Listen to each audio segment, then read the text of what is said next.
हाँ जी, अस्सलाम वालेकुम जी। कैसे हैं आप सब? अल्लाह ताला आपको खुश रखे, आबाद रखे, शाद रखे। जहाँ पे भी रहें अल्लाह ताला की रहमतें आप पे नाज़िल होती रहें। और मेरी दुआएं आप सबके साथ हैं, जो भी सुन रहा है, देख रहा है। अच्छा जी, काफ़ी अरसे से कोई वीडियो अपलोड नहीं की। इसके एक दो रीज़न थे, कुछ पर्सनली। तो अब ये वीडियो अपलोड करने का भी एक रीज़न है। इससे पहले मैं थोड़ा सा आपको बता दूँ, मैं एक ब्यूटिशियन हूँ और मैं अभी आपके साथ टिप्स शेयर कर सकती थी, आपके साथ कुछ क्रीम्स शेयर कर सकती थी, आपके साथ मैं ऐसा कुछ शेयर कर सकती थी जो आपको दिनों में वाइट कर दे, बाल लंबे कर दे, या फिर आपका कोई प्रॉब्लम्स ये वो कुछ भी मैं शेयर कर सकती थी। और आपको पता है कि ब्यूटिशियन के पास जो नॉलेज होता है वो इतना होता है कि वो उसको शेयर करते भी रहें तो कभी ख़त्म नहीं होता। लेकिन ये जो टॉपिक मैंने अभी आप ऊपर देख रहे होंगे, इसको जो मैंने शेयर किया आप लोगों के साथ, पता नहीं ये आप में से कौन सुनेगा कौन नहीं सुनेगा और इसमें कौन इंटरेस्ट लेगा। मुझे लगा कि ये एक ऐसी चीज़ है कि इसको दूसरों तक पहुंचाना चाहिए। और क्योंकि ये हमारे माशरे में ना एक बहुत बड़ा डिप्रेशन बन रहा है।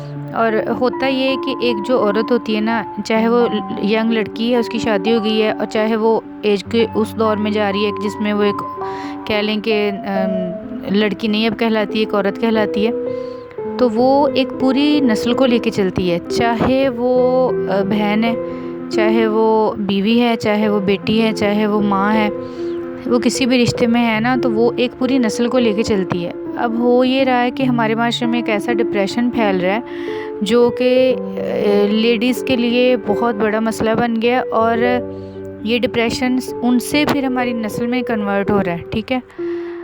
अच्छा जी, ये सबसे पहले मैं आपको ये बता दूं कि मैं खुद इस डिप्रेशन में से गुज़र चुकी हूँ और फ़िल वक्त भी कुछ गुज़र रही हूँ।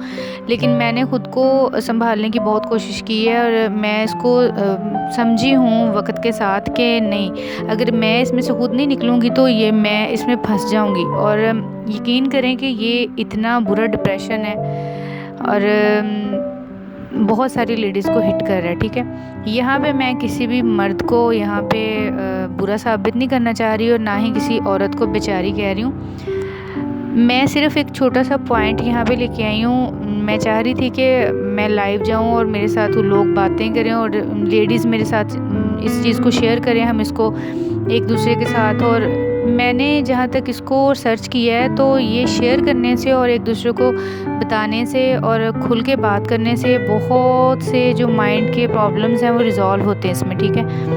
अच्छा जी, आप सोच रहे होंगे कि मैं किस चीज़ की बात करी जा रही हूँ बार बार। तो ये सबसे बड़ा जो इस वक्त हमारे माशरे में एक नासूर फैला हुआ है वो है जी बेऔलादी का ताना। ठीक है। अब मैं ये नहीं कहने लगी कि हमारा माशरा ठीक नहीं है और उनका रवैया ठीक नहीं होता। ये है कि जो एक बच्ची है, उसकी शादी हो गई है, उसको जी 6 मंथ्स नहीं गुजरते, 1 ईयर नहीं गुजरता, उससे क्वेश्चनिंग स्टार्ट हो जाती है कि अच्छा तुम्हारी बेबी नहीं है, तुम्हारी बेबी नहीं है। अच्छा, वो पहले दिन से ही डिप्रेशन में जाना शुरू हो जाती है कि नहीं, ये जो है ना मसला, ये बहुत बड़ा है और ये बेबी तो होना चाहिए। ठीक है।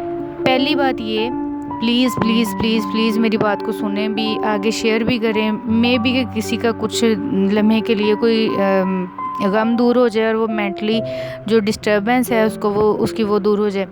पहली बात तो ये है कि हम जिस माशरे में रह रहे हैं ना तो ये हमारी ये जो हम खा रहे हैं, ना तो हमारी खुराक इतनी अच्छी है कि हमारी बच्चियों को इतना इंटरनली वो पावरफुल कर दे कि वो बच्ची बहुत जल्दी अपनी बॉडी के साथ मतलब वो कंसीव कर सके।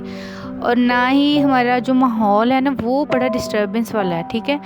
तो अगर इसमें कोई कपल जो है वो बेऔलाद है तो इसमें उस कपल का नहीं कसूर। सबसे पहले तो हमें ये सोचना चाहिए कि बीइंग अ मुस्लिम मैं ये कहूँगी कि हमें इस चीज़ पे बिलीव करना चाहिए कि जो औलाद माल ये जो है ये सब कुछ अल्लाह ताला के हाथ में है, और वो चाहे तो दे सकता है, जितना चाहे जिसको चाहे जैसे दे सकता है, नवाज सकता है। वो ज़ात ऐसी है कि वो देने पे आ जाए तो वो बांझ जो होती हैं उनको भी अल्लाह ताला की ज़ात नवाजती है। और अगर खुदा ना चाहे तो वो तो कोई नुक्स भी नहीं नज़र आता और उनको अल्लाह ताला नहीं औलाद देता। तो ठीक है जी, सबसे पहले तो हमें ये चीज़ अपने माइंड में रखनी चाहिए कि ये जो औलाद है ना, ये अल्लाह ताला के हाथ में।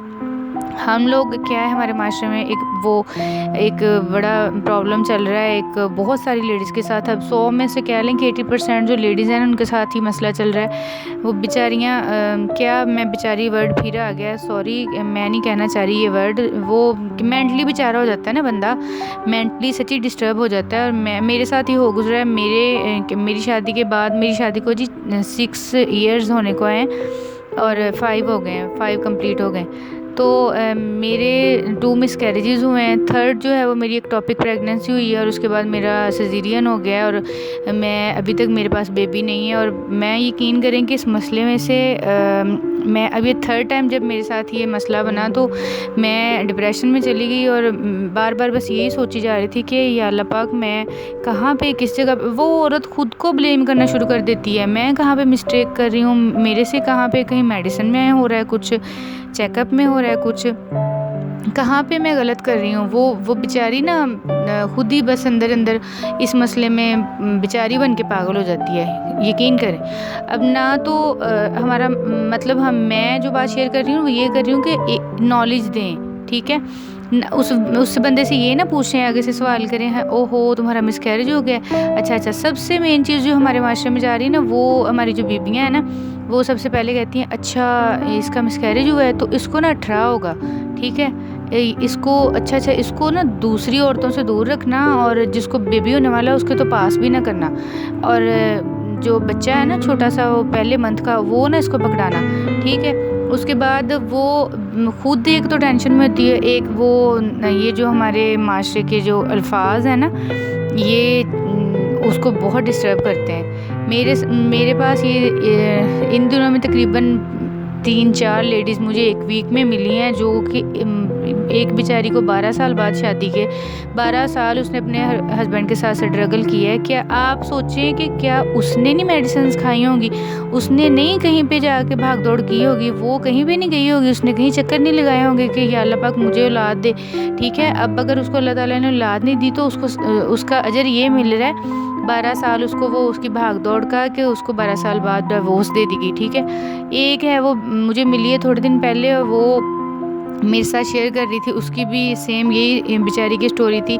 पहले से उसकी दूसरी शादी थी, पहली उसकी जो शादी थी उसमें से एक बच्ची थी, उसके बाद उसको बेबी नहीं होने वाला हुआ, आगे उसकी शादी हो गई और अभी भी वो उसकी शादी कुछ 6 ईयर्स हो गए हैं, 7, और अभी भी उसको बेबी नहीं होने वाला। और वो इतनी डिस्टर्ब थी मेरे साथ बात करके कि अब कह रही थी आपी अब अगर मेरे साथ ऐसा कुछ हो गया तो देखें मैं कहाँ वापस जाऊँगी। देखें, एक तो उसको ये टेंशन है कि उसको बच्चा नहीं हो रहा, ठीक है। दूसरा उसको ये टेंशन है अब वो पीछे कहाँ जाएगी, ठीक है। पेरेंट्स को जाके बताएं कि पेरेंट्स को बताएंगी कि क्या हमारे साथ ये इशू चल रहा है, क्या उनको तकलीफ़ दें। और पेरेंट्स कौन सा बड़े यंग बैठे होते हैं, वो इतने बूढ़े होते हैं, माँ बाप कोई बीमार होता है, कोई कैसे होता है, बच्चियों को आगे माँ बाप भेज देते हैं कि इनकी शादी हमने की है, सुरखरू हो गए हैं, शुक्र अल्लाह का, जहेज़ दे दिया, ये कर दिया वो कर दिया, और वो कोई 3-4 साल बाद लौट रही है कि जी मेरे बच्चा नहीं हो रहा, वो मुझे निकाल रहे हैं। ये इशू पता कहाँ से चलता है, ये सवाल भी औरत की ज़ात पे औरत ही करती है, होता ही है। अच्छा, अब अगर वो किसी बच्चे को बड़े प्यार से देख लेगी जिसके बच्चा नहीं है 2-3 साल से, या उसको उठा लेगी गोद में, तो वो कहेंगे कि इससे ज़रा दूर रखो, ये बच्चे के पास आती है, बच्चा बीमार हो जाता है। वो और नज़रों से उसको देखना शुरू कर देते हो। अल्लाह के बंदो, वो उसके कभी अंदर झांक के देखो। मैं हर औरत को बेचारी नहीं कह रही, मैं बार बार यही आपसे कहूँगी कि मैं हर औरत का यहाँ पे नहीं जिक्र कर रही, लेकिन मोस्टली मैंने जो ऑब्ज़र्व किया है 99% जो लेडीज़ हैं वो इस चीज़ का शिकार हो रही हैं। और उसका असर क्या होता है, वो पूरी कोशिश करती हैं, मैंने जहाँ तक देखा है वो पूरी कोशिश करती हैं, ठीक है, कि नहीं हमने घर बसाना है। और ये ज़ाहिर है पेरेंट्स जब शादियाँ करते हैं तो वो बच्चियों को आगे उनके घर बसाने के लिए भेजते हैं ना। और हमारे तो मतलब ख़ानदानों में ये रस्म चलती है कि जी बच्ची को कह के भेजते हैं कि अब सब कुछ तुम्हारा ससुराल ही है, तुमने वहाँ पे एडजस्ट होना है, जैसे भी होना है। अब वो एडजस्ट हो ही जा रही है, बच्चा कहाँ से ले आए, कहीं आसमान से वो उठा के ले आए, कहीं दरख्तों से उखाड़ के ले आए कि यहाँ पे बच्चे लगते हैं, मैं यहाँ से बच्चा ले जाऊँ। ठीक है, मेरा बस मैं यहाँ पे ये बातें बहुत सी हैं और मेरे पास अल्फाज भी बहुत से हैं। मैं चाह रही हूँ कि मैं लाइव आऊँ और मेरे साथ ना लोग इस बात को शेयर करें। ठीक होता ये इन सारी चीज़ों का असर पता कहाँ पे होता है, जब वो ससुराल वाले उससे सवाल करना शुरू करते हैं ना कि अच्छा इस बात सुनो, तुम्हारी बीवी को इतना अरसा हो गया तुम्हारी शादी को, अभी तक बच्चा नहीं हो रहा, तो तुम तवज्जो दो इस बात पे अपने बेटे से। जब वो कहना स्टार्ट कर देते हैं ये वर्ड, और इस पे हमारे कह लें नैले पे दैला कि जो दूसरे लोग बाहर से होते हैं वो भी उसको कहते हैं, अच्छा तुम्हारी शादी को इतने साल हो गए हैं अभी तक बच्चा नहीं हो रहा, अच्छा तो नुक्स तुम्हारी बीवी में होगा, अच्छा तो कोई मसला नहीं, तुम दूसरी शादी कर लेना। ओ अल्लाह के बंदो, खुदा का वास्ता है, जो तुम ये अल्फाज कह रहे हो, आप लोगों ने कहीं पे परमिट कटाया हुआ है? किसी ने भी जो बंदा ये अल्फाज कहता है कि उसके जो घर में बच्चियां हैं या आने वाली नस्ल में जो बेटियां होंगी, जो भी होगा वो सारी औलाद से अल्लाह ताला उनको नवाजेगा, कहीं पे लिखा हुआ है ये? और ये अल्लाह के हाथ में है, खुदा का वास्ता है। मैं आपको बताती हूँ कि जब मेरी फर्स्ट मेरा मिसकैरेज हुआ तो उसके बाद मैं बहुत ज़्यादा टेंशन में चली गई कि ये देखे ना, ये औरत के साथ ये बेबी, जब शादी के बाद बेबी होने वाला होता है तो वो भी फर्स्ट एक्सपीरियंस होता है। कोई औरत पहले शादी से पहले तो बच्चे पैदा करते नहीं आती ना घर में, तो फर्स्ट एक्सपीरियंस एक खुशी, और वो खुशी एकदम से उसकी दुख में चेंज हो जाना। और ये बहुत सारे प्रॉब्लम्स होते हैं, हार्मोनल चेंजेस हैं बच्चियों में, और ये हमारी बॉडीज़ नहीं एक्सेप्ट कर पा रही इन खुराक को जो हम खा रहे हैं, मेडिसिन्स को। बहुत सारे प्रॉब्लम्स होते हैं, उनको प्रॉब्लम्स को ढूंढते ना काफ़ी अर्सा गुजर जाता है, और जब तक हम उस प्रॉब्लम तक पहुंचते हैं ना, तो शादी को कोई 6-7 साल हो चुके होते हैं, और वो ताने सुन के और बातें सुन के आधा दिमाग तो वैसे ही फ़ारग हो जाता है। अच्छा, फिर सबसे ज़्यादा तकलीफ़ दे मरहला वहाँ पे आता है कि मुझे एक लेडी मुझे मिली और उन्होंने मुझे बताया कि उनके साथ इशू चल रहा है कि पहले हमारी शादी बड़ी, मतलब जब हुई तो हम लाइफ अच्छी गुजारते रहे, शादी को कोई उनके 8-10 साल हो गए और बेबी नहीं है, तो पहले तो हस्बैंड बड़ा कोऑपरेट करते रहे, नहीं हो जाएगा, कोई नहीं, अल्लाह देगा, ये वो ऐसा सब कुछ। तो लेकिन हुआ ये कि आहिस्ता आहिस्ता वो दूसरों से सुन के जब ना एक जो मर्द है ना, उसको जब शय दी जाती है ना हमारे माशरे में कि कोई बात नहीं, तुम दूसरी शादी कर लेना, और दूसरी शादी तब कर लेना जब उस बेचारी को तो उसके हुकूक दे दो, उसके हुकूक नहीं पूरे कर पा रहे आप लोग, और वो आपके साथ कोऑपरेट कर रही है। मैं समझ सकती हूँ हर जगह पे ऐसा नहीं होता, लेकिन मोस्टली जगह पे ये हो रहा है, और वो कोऑपरेट कर रही है, और वो डरते ही कोऑपरेट करती जा रही है। अच्छा कोई बात नहीं, मैं इस चीज़ पे भी कर लेती हूँ कोऑपरेट, इस पे भी कर लेती हूँ, क्योंकि मेरी बेबी नहीं है तो मैंने गुजारा करना है। क्यों वो इंसान नहीं है?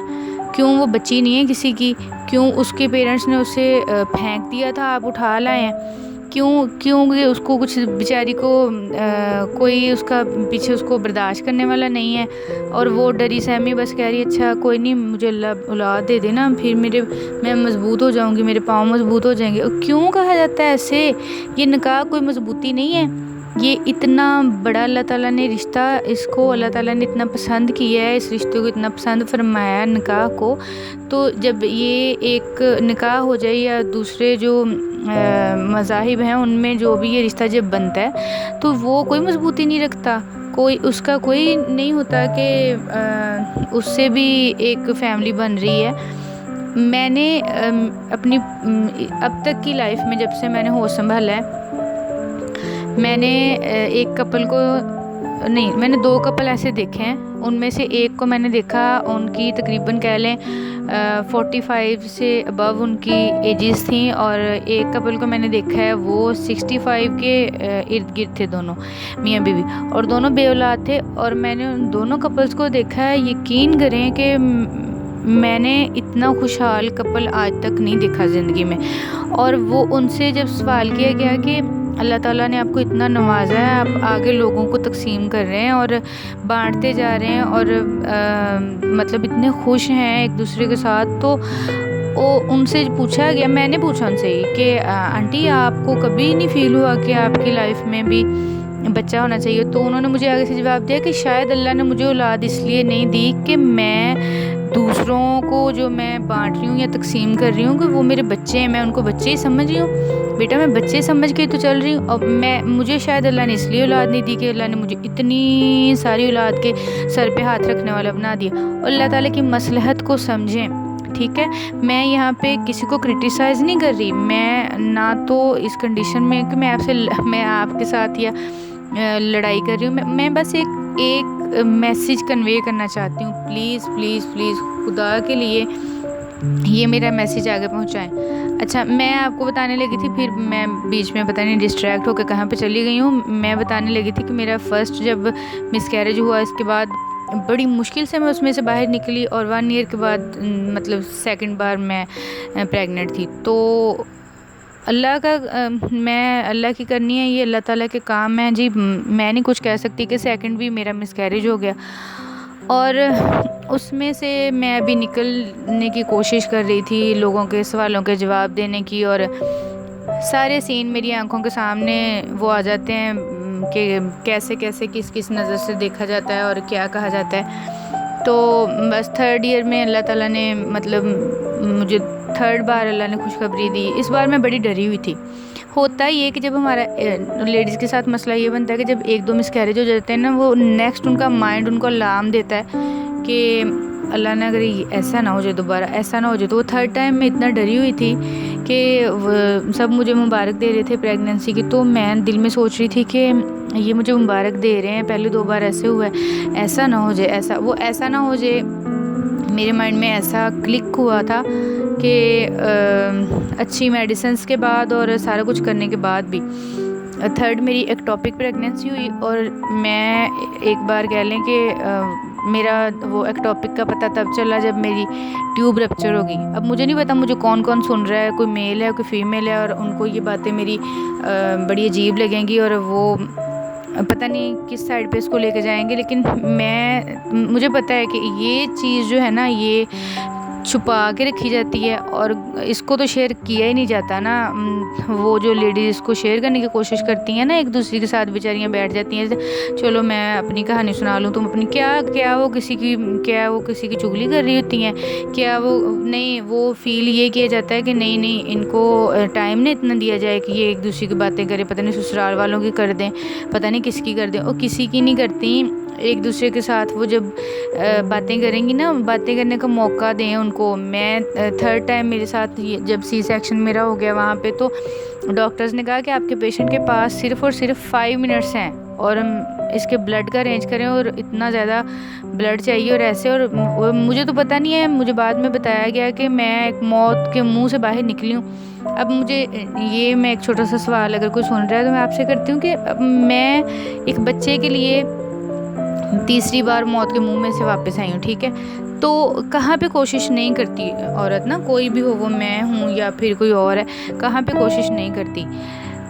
सिर्फ मैं ये कहना चाहती हूँ कि जो लेडीज़ है ना, मैं अगर वो लेडीज़ ही एक दूसरे को सपोर्ट करना शुरू कर दें ना, एक दूसरे के साथ शेयर करें, एक दूसरे को कहें कि नहीं तुम अपने आप को निकालो इसमें से बाहर। मैं तकरीबन 1 ईयर तक डिप्रेशन की मेडिसिन खा चुकी हूँ। सिर्फ ये इसके बाद से मुझे इतना मेरे माइंड में ये बैठ गई थी चीज़, मुझे ख्वाब इसके आने शुरू हो गए थे। मैं जब भी आंखें बंद करती थी वो सीन आता था मेरी आंखों के सामने, उसको निकालते निकालते ना मुझे तकरीबन अब ये साल होने लगा है और वो सीन नहीं निकल रहा। और अभी मतलब आगे अब क्वेश्चन दोबारा स्टार्ट हो गए कि अब क्वेश्चन आगे स्टार्ट हो गए, अच्छा इसके बाद अल्लाह ताला बेबी दे तो देता है ना, हो जाएगा। और मैं खुद इसमें से गुजर रही हूँ, लेकिन मैं किसी और को जब देखती हूँ ना कि वो बंदा भी इसमें से गुजर रहा है तो मुझे इतनी तकलीफ़ होती है। तो अगर हम एक दूसरे को सपोर्ट नहीं करेंगे ना, हम लेडीज़ एक दूसरे को सपोर्ट करें। अगर हम एक दूसरे को सपोर्ट नहीं करेंगे ना तो कभी कामयाब नहीं हो सकते। मेरा बस ये छोटा सा मैसेज है, ये बहुत लंबी बात हो सकती है, मैं नेक्स्ट इंशाल्लाह इस पे आप लोगों से बात करूँगी। मैं चाहती हूँ कि मैं कुछ और नहीं कर सकती ना यहाँ पे बैठ के, तो मैं एक अच्छा मैसेज कन्वे कर दूँ। और मैसेज बस इतना है, प्लीज़ अल्लाह की ज़ात पे भरोसा रखें, वो ज़ात देने वाली भी है, वो रिज़्क देने वाली भी है, औलाद देने वाली भी है। आप किसी भी मज़हब में हैं, अपने गॉड पे, अपने अल्लाह पे, अपने